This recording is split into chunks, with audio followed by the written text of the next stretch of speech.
Mr. Mike The County. National Weather Service in Spokane has issued a severe thunderstorm warning for northeastern Lincoln County, southeastern Stevens County, and northeastern Washington, northwestern Spokane County, and northeastern Washington until 6:15 p.m. Pacific Daylight Time.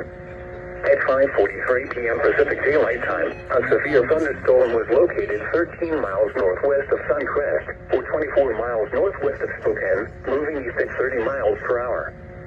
Hazard, 60 miles per hour wind gusts and quarter-size hail. Source, radar indicated. Impact, hail damage to vehicles is expected. Expect wind damage to roofs, siding, and trees. Locations impacted include Deer Park, Ford, Tum-Tum, and Clayton. This includes the following highways: due south. Highway 2 in Washington near mile marker 302. Due south. Highway 395 in Washington between mile markers 172 and 190.